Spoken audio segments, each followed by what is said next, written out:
अस्सलाम वालेकुम। यूनिट 17 हम डिस्कस कर रहे हैं और यूनिट 17 है हमारे पास qualitative analysis mean mass spectrometry. तो मैस स्पेक्ट्रोमेट्री हमने स्टार्ट किया हुआ है और आज का हमारा टॉपिक है deduction of the presence of chlorine and bromine in a molecule. किसी भी मॉलिक्यूल के अंदर किसी भी ऑर्गेनिक मॉलिक्यूल के अंदर अगर आपने क्लोरीन और ब्रोमीन की प्रेजेंस को डिटेक्ट करना हो तो उसके लिए हम कौन सा मेथड जो है वो यूज़ करेंगे, ये आज हमने जो है वो डिस्कस करना है। तो यहाँ पे भी हमें बेसिकली ये देखना होगा कि क्लोरीन और ब्रोमीन की जो है वो रिलेटिव अबंडेंस कितनी है। मतलब हमें पता है कि क्लोरीन के 2 आइसोटोप एग्जिस्ट करते हैं। एक हमारे पास क्लोरीन 37 है और इसी तरह दूसरा हमारे पास जो है वो क्लोरीन 35 है। तो क्लोरीन 35 और क्लोरीन 37 ये इसके दो हमारे पास जो है वो आइसोटोप है। और एज़ वी नो कि क्लोरीन 35 जो है उसकी रिलेटिव अबंडेंस 75.77% है और इसी तरह हमारे पास क्लोरीन 37 है, वो जो उसकी रिलेटिव अबंडेंस है 24.23%। तो हमने किसी भी मॉलिक्यूल का जब मैस स्पेक्ट्रम देखना है और उसके अंदर जब क्लोरीन को हमने डिटेक्ट करना है, उसकी प्रेजेंस को डिटेक्ट करना है, तो हमने ये देखना है कि क्या उसके अंदर कोई ऐसी दो पीक्स हैं जो कि इस रिलेटिव अबंडेंस के साथ एक दूसरे से रिलेट कर रही हैं। मीन ऐसी कोई एक पीक होनी चाहिए जिसकी अबंडेंस जो है वो 75.77% है और उसके साथ ही टू हायर वैल्यू पे क्लोरीन 37 की वजह से एक पीक हो जिसकी अबंडेंस जो है वो 24.23% है। मीन जी एक दूसरे के साथ जो है वो 1:3 रेशो के साथ जो है वो रिलेट कर रही हैं, 3:1 रेशो के साथ जो है वो रिलेट कर रही हैं कि एक आपकी पीक ऐसी होगी जिसकी रिलेटिव अबंडेंस जो है वो ज़्यादा है, 3% ज़्यादा है और एक आपकी जो है वो जिसकी रिलेटिव अबंडेंस उससे जो है वो कम है, जैसे 24.23% जो है वो उसकी पीक है।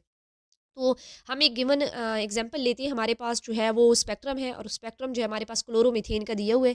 ये हमारे पास क्लोरोमीथेन है CH3Cl। अगर आप इसका जो है वो मैस फाइंड करें तो हमारे पास कार्बन है, कार्बन 12 है और इसी तरह हाइड्रोजन है, हाइड्रोजन का 1 होता है, 3 हाइड्रोजन प्रेजेंट है तो 3 हो जाएगा और क्लोरीन है। तो क्लोरीन का जो मेन आइसोटोप है वो 35 है जिसकी ज़्यादा रिलेटिव अबंडेंस होती है, मोस्टली मालिक्यूल में यही प्रेजेंट होता है, तो हम उसी को कंसिडर करेंगे।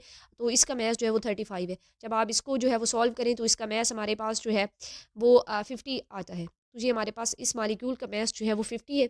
तो हमने ये देखना है कि कोई 50 की पीक है तो जी 50 जो है ना मास टू चार्ज रेशो पे हमें एक पीक अपीयर हो रही है।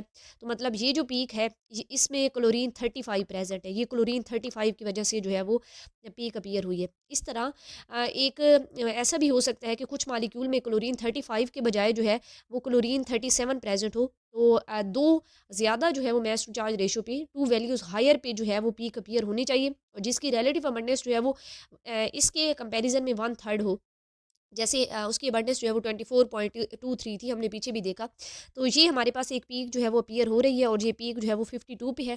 तो ये पीक जो है वो क्लोरीन 37 की वजह से जो है वो अपीयर हो रही है। तो इस तरह हम किसी भी मॉलिक्यूल के अंदर क्लोरीन की प्रेजेंस को डिटेक्ट कर सकते हैं by considering the relative abundance. और हमने ये चीज़ देखनी होती है कि क्लोरीन के 2 आइसोटोप्स हैं, एक क्लोरीन 35 है और एक क्लोरीन जो है वो 37 है।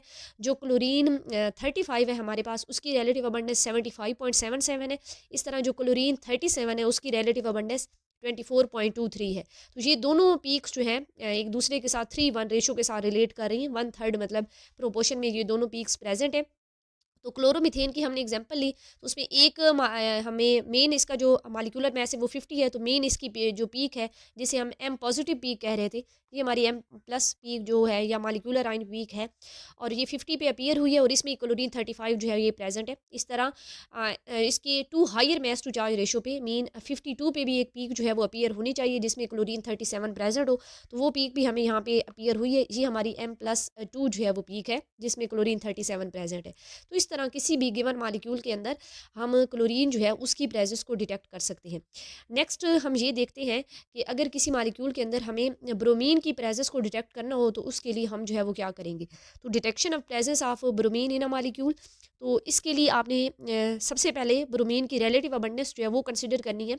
एज वी नो कि ब्रोमीन के हमारे पास दो आइसोटोप्स हैं, एक ब्रोमीन हमारे पास है 79, एक हमारे पास ब्रोमीन जो है वो 79 के फॉर्म में प्रेजेंट है और उसकी रिलेटिव अबंडेंस 50.50% है। इस तरह एक हमारे पास ब्रोमीन जो है वो 81 आइसोटोप्स है और इसकी अबंडेंस जो है वो 49.50% है। तो ये दो जो हैं ब्रोमीन के आइसोटोप्स हैं और उनकी रिलेटिव अबंडेंस आप देख रहे हैं कि ऑलमोस्ट जो है वो इक्वल है, इक्वल प्रोपोर्शन के अंदर ये जो है ना दोनों आइसोटोप प्रेजेंट होते हैं। तो किसी भी गिवन मॉलिक्यूल के अंदर जब हमने ब्रोमीन की प्रेजेंस को डिटेक्ट करना हो तो हम देखेंगे कि दो पीक्स होनी चाहिए जो कि उनका डिफरेंस जो है वो टू वैल्यूज़ वैल्यू उसका होना चाहिए और उनकी रिलेटिव अबंडेंस ऑलमोस्ट इक्वल होनी चाहिए। तो वो दोनों जो है ना पीक्स ब्रोमीन की वजह से होंगी, तो उस मॉलिक्यूल के अंदर ब्रोमीन जो है वो प्रेजेंट होगा।